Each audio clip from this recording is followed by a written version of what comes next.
হরে কৃষ্ণ, রাধে রাধে। মৌমিতা পরিবারে তোমাদেরকে জানাই অনেক অনেক শুভেচ্ছা ও অভিনন্দন। রামনবমী কবে এবং কিভাবে পালন করবেন এই ভিডিওতে সবটাই জানাবো, এবং রামনবমীর দিনে রামনবমী ব্রত কথা অবশ্যই শ্রবণ করুন। এই বছর রামনবমী কবে পড়ছে, কোন দিন? 6ই এপ্রিল না 7ই এপ্রিল? জেনে নিন সঠিক দিনক্ষণ ও তিথি, পুজোর শুভ সময়। চৈত্রর নবরাত্রির শেষ দিনে রামনবমী উৎসব পালিত হয়। রামনবমী হিন্দুদের একটি প্রধান উৎসব, যা প্রতি বছর চৈত্র মাসের শুক্ল পক্ষের তিথিতে পালিত হয়।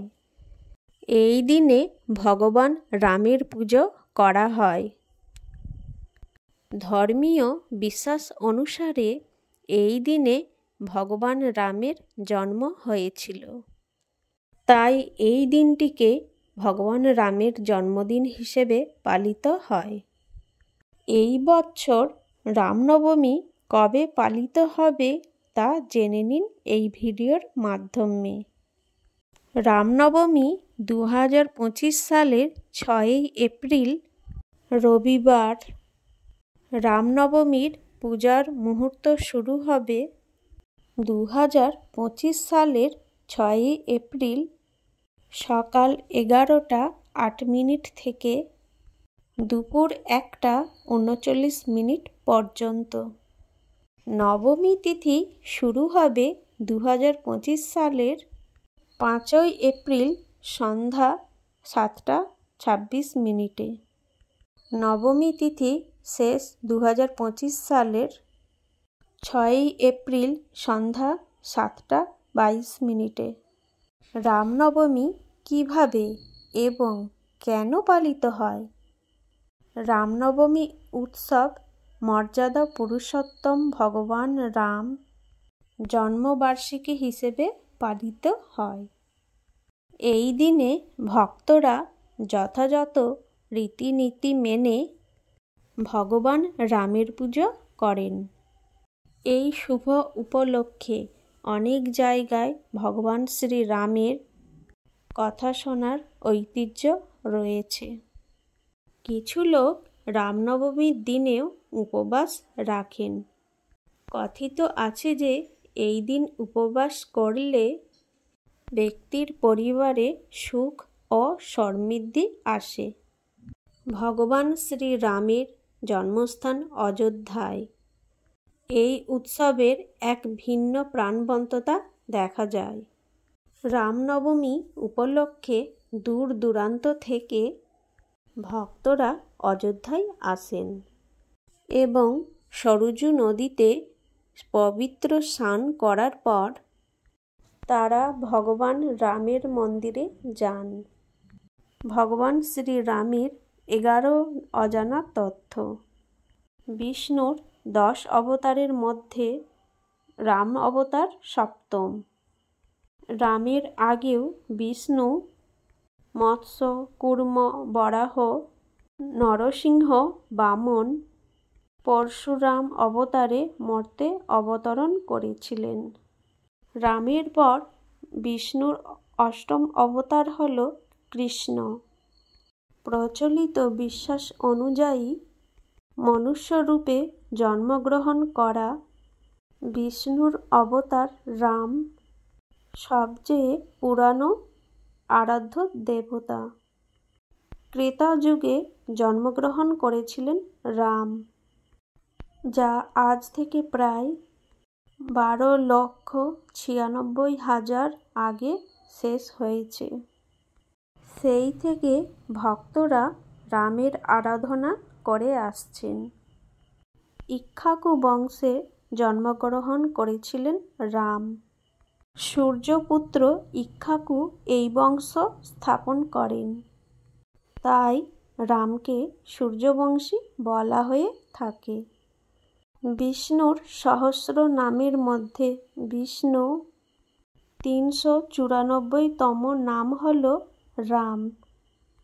রঘুবংশের গুরু মহর্ষি বশিষ্ঠ দশরথের জ্যৈষ্ঠ পুত্রের নামকরণ করেন রাম। অগ্নি বীজ ও অমৃত বীজের মাধ্যমে রাম নামের উৎপত্তি। এই শব্দ শরীর, মস্তিষ্ক ও আত্মাকে শক্তি প্রদান করে। শিব বলেছিলেন যে 3 বার রাম উচ্চারণ করলে 1000 দেবদেবীকে স্মরণ করার ফল পাওয়া যায়। আপনিও জেনে চমকে যাবেন। শিব ধ্যানমগ্ন অবস্থায় রাম নাম জপ করেন।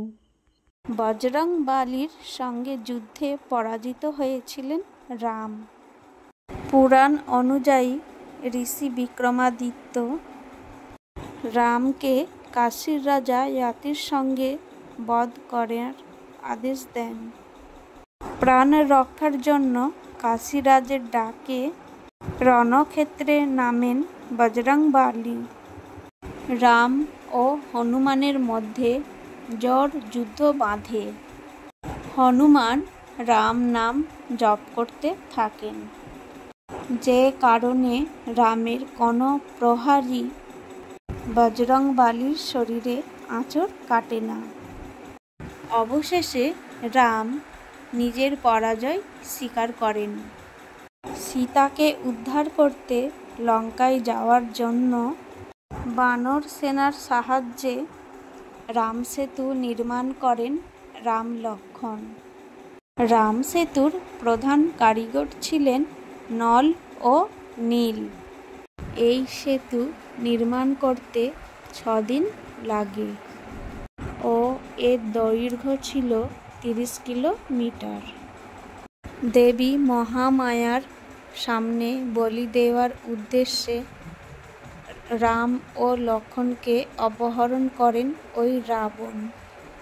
কিন্তু ওই রাবণকে হত্যা করে উদ্ধার করেন বজরংবলী।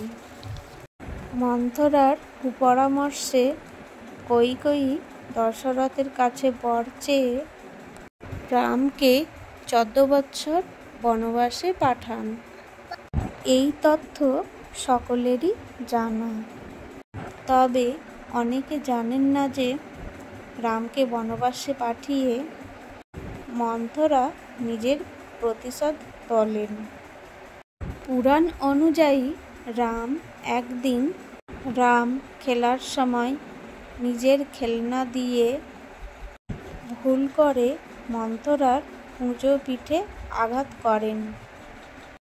এতে ক্ষুব্ধ হয়ে ওঠেন মন্থরা। এর প্রতিশোধ তোলার প্রতিজ্ঞা করেন।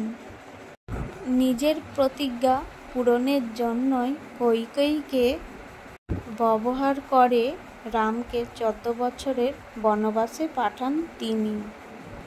প্রচলিত বিশ্বাস অনুযায়ী কাঠবিড়ালির পিঠে যে সাদা কালো লম্বা দাগ, সেটি আসলে রামের আঙুলের দাগ। সেতু বন্ধনের সময় কাঠবিড়ালিও যথাযথ সাহায্য করে। তাদের এই চেষ্টা দেখে রাম মুগ্ধ হন ও কাঠবিড়ালিকে হাতে তুলে আদর করেন। মনে করা হয় তখন থেকেই কাঠবিড়ালির পিঠে সাদা কালো দাগ থাকে। 11,000 বছর ধরে অযোধ্যায় রাজত্ব করেছিলেন রাম। এই স্বর্ণযুগী রাম রাজ্য নামে পরিচিত। মনে করা হয় সীতা পাতাল প্রবেশের পর রাম ধরিত্রীকে ত্যাগ করে সরযূ নদীতে জল সমাধি নেন। এখানেই সমাপ্ত হলো রামনবমীর ব্রত কথা।